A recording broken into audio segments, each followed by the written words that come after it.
Bom, a gente viu como obter a velocidade de propagação do som a partir da formulação integral. Então a gente vai ver agora rapidamente como que, a partir da formulação diferencial, a gente pode obter a velocidade de propagação do som e, além disso, ver que o som realmente é uma onda que se propaga. Tá? Então como é que a gente vai fazer isso? A gente vai fazer isso aqui de um jeito bem simples. A gente vai partir das equações de diferenciais de massa e quantidade de movimento. Né? E a gente vai lembrar que o som, né? A gente já viu a definição, são as ondas sonoras, né? São pequenas flutuações de pressão e massa específica, que a gente chama de perturbações, né?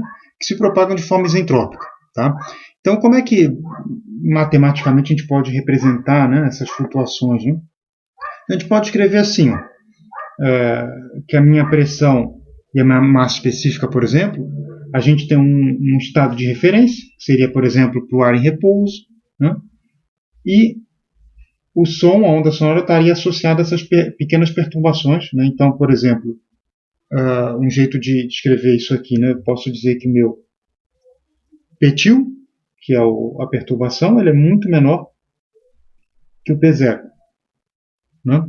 Aqui no caso, o Rho-til é muito menor que o Rho0. Né? Então, aqui fica claro o caráter aí de pequena perturbação. Tá? E para a velocidade, se a gente imaginar o ar em repouso, esse V aqui é um zero, né? A velocidade era nula, e quando a onda sonora passa, tem uma levíssima perturbação. Aí, como eu não vou dividir por zero, né? Eu não vou comparar com zero, né? Eu comparo com a velocidade do som, né? Com a velocidade do som. Vou dizer que a velocidade, o módulo da minha velocidade é muito menor que o módulo da velocidade do som. Né? Outro jeito de escrever é esse aqui, né? Às vezes a gente prefere escrever desse jeito, como está aí à direita na tela, né? Principalmente quando a gente pensa em termos de equação normalizada, né? Então, meu P-til sobre P0, qualquer um desses til sobre zero, né? Sobre o índice zero, né? A mesma grandeza com o índice zero é muito menor que 1, e o módulo da velocidade, né? Dessa perturbação, o módulo dessa perturbação é muito menor do que a velocidade do som, então dividido por A é muito menor que 1. Né? Mas a gente volta, né? É a mesma coisa que escrever como a gente escreveu aqui logo ao lado aqui da definição das perturbações. Então o que a gente vai fazer? É simples. Ó. A gente vai pegar as equações diferenciais de massa e quantidade de movimento, a gente vai substituir P, Rho e V nessas equações por isso aqui, né? P0 mais P-til, Rho0 mais Rho-til, 0 mais V-til. Né? A gente vai substituir por isso nas equações. Então, toda vez que aparecer P, eu coloco, por exemplo, P0 mais P-til. Tá? Lembrando que P-til é muito menor que P0, né? Logo é muito pequeno. E qualquer coisa que apareça um P-til ao quadrado, uma grandeza til ao quadrado, a gente despreza. É como se fizesse expansão em série de Taylor, né? E tudo que fosse, né, a gente chama de ordem epsilon, né? Em série de Taylor, mas tudo que fosse uma ordem delta alguma coisa, né? Elevado ao quadrado, a gente costuma desprezar, né? Quando a gente vai, né, trunca na primeira ordem. É o que a gente vai fazer aqui. Né? Então a gente vai pegar a associação de diferencial de massa e quantidade de movimento, substituir P, Rho e V por isso aqui. Né? E além disso, porque isso me convém, é por isso que a gente vai fazer desse jeito, né? A gente vai escrever o Rho como um Rho, claro, ele tem que ser função de duas propriedades intensivas independentes, como a gente costuma ver em transferência de calor. Então eu vou dizer que meu Rho é um Rho de P e de S, tá? Isso aqui é um S, né? O meu S está meio... Isso aqui é um S, né? Entropia, né? Entropia específica. Né? Então meu Rho é um Rho de P e de S. Né? Então a gente vai usar isso aqui. Poderia ser de Rho de P e V, de P e U, né? Mas porque isso convém, vocês vão ver o porquê, a gente vai usar essas duas propriedades intensivas independentes para descrever o nosso Rho, tá? Então vamos lá, vamos começar com a equação da massa. Né? Qual é a equação diferencial da massa? Né? Então, a gente viu isso ao longo de todo o curso, a gente já está acabando, né, o curso de MEC 2, mas, né, se vocês me lembrarem, peguem lá as aulas passadas, olhem que vocês vão ver, né? A gente inclusive demonstra essas equações, né? Então a gente tem isso aqui, ó, por exemplo, o dρ dt mais V produto escalar com o nosso gradiente de ρ mais o nosso ρ divergente de V igual a zero. Essa aqui é a equação da massa, né? Lembrando que isso aqui, né? Vocês vão lembrar que isso aqui é a nossa, né, eu vou até escrever aqui, mas nosso dρ dt, né? Nosso diferencial, né? Nossa derivada material, né?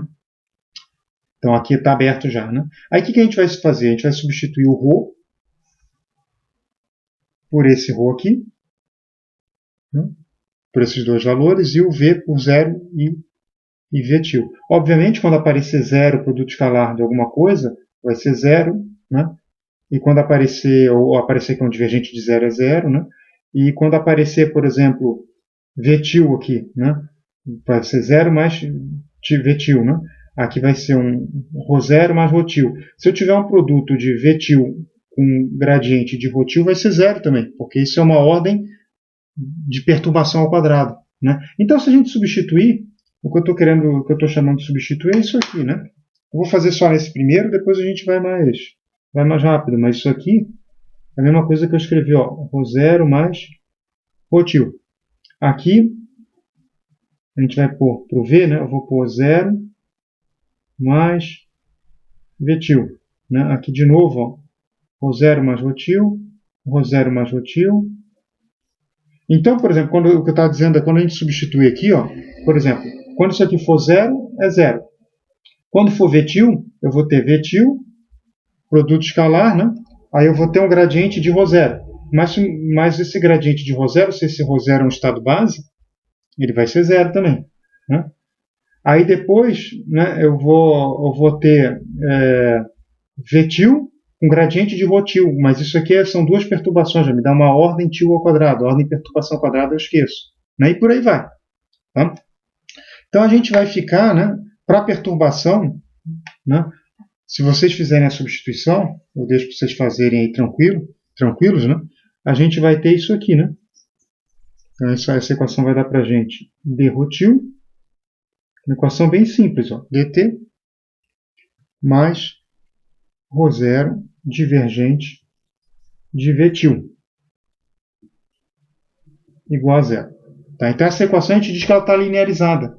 Né? Por que ela está linearizada? Porque eu desprezei, por exemplo, ó, V til, produto escalar com gradiente de ρ til. Né? Eu desprezei. Então isso aqui a gente costuma dizer que ela está linearizada. Tá? Vou separar essa equação. Então a gente faz isso aqui. Se a gente quiser deixar claro, né? Vou escrever aqui no canto, ó, linearizando, tá? Linearizando, pronto. Eu estou querendo dizer que eu estou desprezando tudo que é perturbação elevado a uma potência, né, maior que 1. Depois a quantidade de movimento, né? O que a gente tinha? Então vamos pôr aqui a quantidade de movimento. A gente está fazendo escoamento compressível, né, para o ar, né? Só que a gente está considerando escoamento isentrópico, né? Então vamos lá. Se a gente pegar a nossa derivada material, a gente tinha isso aqui, né? dv/dt mais V divergente de gradiente de V. Então isso aqui era o nosso, né, nossa equação não conservativa. Isso aqui era o nosso lado esquerdo, né? ρ/dv/dt, certo? O que sobrava para esse lado aqui? Então eu tenho o termo de gradiente de pressão. Aqui dentro eu já posso considerar que a gravidade, a gente já viu isso também, né? Eu posso colocar o termo gravitacional aqui dentro, porque a gente pode enxergar ele como uma pressão hidrostática. Então a gente está assumindo que ele está aqui dentro, né? E aí teria o termo viscoso, né? Só que a gente está falando de propagação de onda, e a gente acabou inclusive de relembrar agora no começo da aula, que a gente está considerando uma propagação isentrópica, né? Isentrópico, né, lembrando as definições de termodinâmica, significa adiabático reversível, né? Então eu não tenho efeitos de irreversibilidade, né? É algo adiabático reversível, né? Se eu não tenho irreversibilidades, então o efeito viscoso não vai entrar nessa equação, só sobra isso aí, né? Então, de novo, se eu substituir, e linearizar, como a gente esquematizou para o caso da massa, né? Então, de novo, ó, linearizando.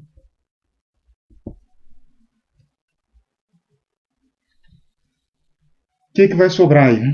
Então, se vocês substituírem, vocês vão achar isso aqui, ó, ρ0, né? Você já deve estar fazendo de cabeça, mas tudo bem. Eu escrevo aqui, não tem problema. ρ0 dv dt igual a menos gradiente de P. Então, essa aqui é a nossa equação da quantidade de movimento. Tá? Então, só para a gente não ter que ficar repetindo, a gente vai fazer o seguinte, eu vou chamar isso aqui de equação 1, tá? Só para facilitar a escrita aqui. E equação 2, certo? Aí é o seguinte, ó, agora a gente pode tentar trabalhar com essas duas equações. A gente vê que elas têm termos em comum, né? Por exemplo, a velocidade aparece nas duas, aqui eu esqueci do tio, né? Equação para perturbação, né? Esqueci do tio aqui, né? Mas essas duas equações têm em comum ρ0, né? Tem em comum v, né? E aí tem o p aqui, né? Então a gente pode querer trabalhar com essas equações para ver se consegue deixá-la numa variável só, né? E tem um jeito realmente de fazer isso, né? Então, se a gente lembrar disso aqui, ó, que eu falei na preparação de como a gente obteria a equação, ó, ρ igual a ρ de P e S, né? Então, ρ é um ρ de duas funções, né, duas propriedades intensivas independentes. Se eu pegar ρ de P e S, o ρ til também é um ρ til de P e S, né? Então, né, a gente pode fazer isso aqui, ó. A gente pode calcular, usando a regra da cadeia, que o meu dρ dt, por exemplo, né, que aparece na equação da massa, dρ til dt, eu posso escrever como dρ til, dp, a função de p, né, e s, dp dt, mais dρ til ds, eu vou pôr um s til aqui, ds til, poderia ser o s também, não ia fazer diferença, dt. Tá? Então, o que a gente está dizendo é P igual a um P de... Né, desculpa, ρ igual a um ρ de P e S, né? Eu estou dizendo também que na perturbação a mesma coisa acontece, tá? ρ til de P e S til, tá? Tá bom. Por que a gente fez isso aqui, né? Por que a gente escolheu P e S? Primeiro P porque ele aparece nessa equação, né? Eu podia ter pego o ρ de, por exemplo, o ρ de TIU, por exemplo, né? Mas não ia me facilitar aqui o trabalho, né? Como a gente já sabia que ia aparecer P, então a gente está usando P, e S porque convém, né? A gente está falando que é isentrópico, né? Então facilita porque esse cara aqui é zero, né? Então isso aqui é zero, porque a gente tinha que S é constante, né? Então não tem perturbação, né? Eu não tenho perturbação de S, então não existe esse S tipo, né? Então não tem isso aqui, né? Beleza, então sobrou isso aqui. Aí além disso, né? Quanto vale dρ dp, né? A gente viu na aula passada, né, que a gente tinha a velocidade de propagação do som era dp dρ, né? A raiz de dp dρ, né? Isentrópico. Então a gente tem algo aqui que é isentrópico e a gente tem aqui dρ dp, né? Num processo isentrópico, né? Porque quando a gente faz essa regra da cadeia, né? Eu até esqueci de colocar, mas vou colocar até aqui em vermelho. A gente vai fazer isso aqui, ó, AS constante, e esse aqui é a P constante, né? Então, isso aqui, né, é igual o inverso, né, da velocidade do som. A gente já visto que a velocidade do som era dp dρ, a s constante pega a raiz quadrada, né? A raiz quadrada de dp dρ, a s constante. Então, isso aqui é 1 sobre a ao quadrado. Tá? Então, isso aqui é o nosso... como se fosse o inverso da velocidade do som. Tá?